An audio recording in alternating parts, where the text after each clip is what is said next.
So one of the most current things on my agenda at the moment is building with Hemp and Lime. And I'd like to just share some of this knowledge with you very briefly to give you an understanding of the benefits of building with hemp and lime. Firstly, hemp is a natural material. It grows. It is cannabis. Cannabis is hemp. Cannabis sativa, and hemp has many different uses. It can be used for nutrition. It can be used for shelter. It can be used to do many different types of things. Make paper, make ropes and fabrics, and a whole range of things. And it's been in use in society and civilization for, I think, thousands of years. Anyway, the process of growing it is quite intense. You need to obviously have some farms, and you need to have a production facility that is able to process the hemp in order to create these kinds of things. So it's not just a matter of growing a few hemp plants in your garden and thinking that you can build yourself a house. It's not like that.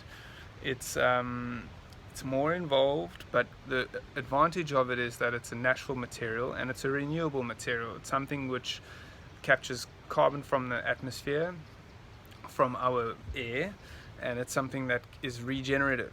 So it's something which we can reuse, regrow, and help regenerate the soil, because that's what hemp does. It has a very deep root, and it's able to absorb nitrogen and impregnate the soil with nitrogen again. So they use it usually in between crops. Farmers usually like to plant a crop of hemp in between their seasons in order to give the soil some added benefit.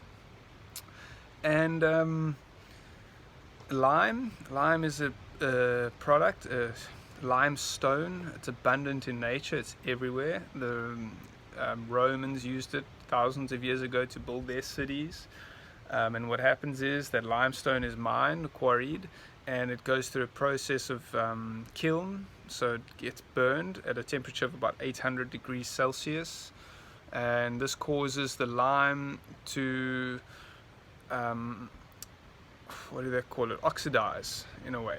So it turns into calcium oxide by releasing CO2.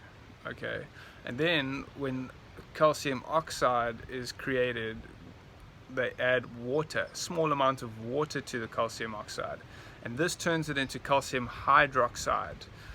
And calcium hydroxide is able to then, it basically forms a powder.